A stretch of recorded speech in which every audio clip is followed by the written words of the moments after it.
TV9 સંવાદદાતા દર્શલ રાવલ જોડાઈ ગયા છે। દર્શલ, જે રીતે આજે પ્રહલાદનગરમાં આ ઘટના બની છે, ખૂબ જ ગંભીર ઘટના કહી શકાય। સદનસીબે કોઈ જાનહાનિ નથી થઈ, પરંતુ જો ગંભીરતાથી નોંધ લેવામાં આવે તો બે જવાબદારી સામે આવી છે અને હવે તેની સામે કાર્યવાહી પણ કરવામાં આવશે।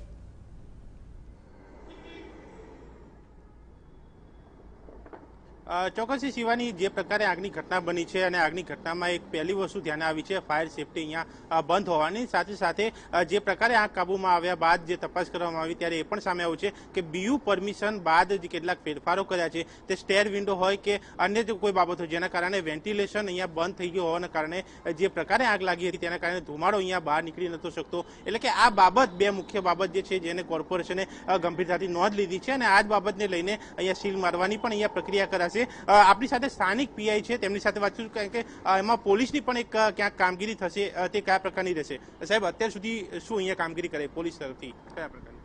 આજરોજ આનંદનગર પોલીસ સ્ટેશન વિસ્તારની અંદર 100 ફૂટ રોડ ઉપર દેવ ઓરમ કોમ્પ્લેક્સ આવેલું છે, એ કોમર્શિયલ કોમ્પ્લેક્સ છે। ત્યાં બીજા માળથી લઈને 9મા માળ સુધી જે વાયરિંગનો ડક્ટ છે ત્યાં આગ લાગવાની ઘટના બનેલી હતી। એ ઘટનામાં બીજે માળથી લઈને 9મા માળ સુધી ફાયર ફાઇટર્સ અને રેસ્ક્યુ ટીમ દ્વારા, કોર્પોરેશન દ્વારા ખૂબ સારી રીતે રેસ્ક્યુ કરવામાં આવેલ છે। અંદર ફસાયેલા માણસો પોલીસ તરફથી શું કરાયું એ જ કહું છું। ત્યારબાદ રેસ્ક્યુ કર્યા બાદ ફાયર ટીમે આગ પર કાબુ મેળવી લીધેલ છે। નજરે જોનાર જે વ્યક્તિ હતા જેમણે ફાયર બાબતનો કોલ કરેલો હતો, એમની પ્રાથમિક જાહેરાત લઈ જાણવાજોગ દાખલ કરવામાં આવેલી છે અને તપાસના કામે એક્સપર્ટ ઓપિનિયન, ફોરેન્સિક એક્સપર્ટ અને ફાયર આ બંનેના અભિપ્રાય લેવામાં આવનાર છે અને આગળની તપાસ ચાલુ છે। અત્યારે શું દાખલ કરાયું છે પોલીસ સ્ટેશનમાં? જાણવાજોગ દાખલ કરવામાં આવેલી છે। નજરે જોનાર જે વ્યક્તિ હતા એની જાહેરાત લઈને બપોરના અરસામાં આગ લાગેલી છે। આગનું કારણ, કેવા પ્રકારે આગ લાગેલી છે, એનું શું કારણ છે, એના માટે એક્સપર્ટ ઓપિનિયન મેળવવામાં આવનાર છે। આવતીકાલે એસ્ટેટ દ્વારા બિલ્ડિંગ અહીંયા સીલ મારવાની પણ એક વાત છે, પોલીસની મદદ માંગવામાં આવશે તો એ પૂરી પડાશે? કયા પ્રકારનું રહેશે? એ અમારો વિષય નથી, પોલીસ પરવ્યુની અંદર આવતું નથી, એ કોર્પોરેશનનો વિષય છે। મદદ માંગવામાં આવશે તો કોર્પોરેશન માટે સ્પેશિયલ એક્ટ છે, એ એમના ડિસ્ક્રિશનનો વિષય છે। એ જે પ્રમાણે કાર્યવાહી કરશે એના બાબતે અમે કોઈ કોમેન્ટ્સ નહીં આપી શકીએ। અમારી પોલીસ કાર્યવાહી જે છે એ બાબતે હાલ જાણવાજોગ દાખલ થઈ છે, તપાસ ચાલુ છે,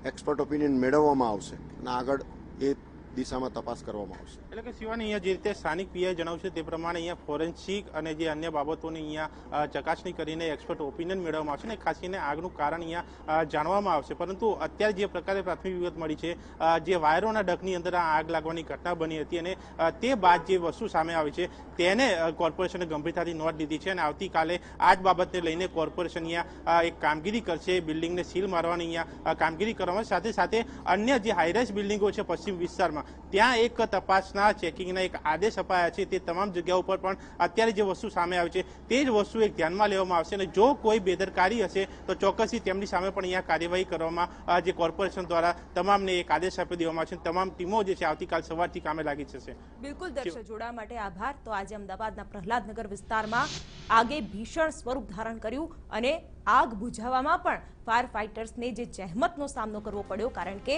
એક તો ત્યાં જે ફાયર સેફટીના સાધનો હતા તેનું કોઈ મેન્ટેનન્સ ન હતું, જેના કારણે ફાયર સેફટીના સાધનો હોવા છતાં પણ તેનો સમય આવે ઉપયોગ ના કરી શકાયો અને હવે આ ઇમારત સામે પણ કોઈ કાર્યવાહી કરવામાં આવે તેવી પૂરી શક્યતા।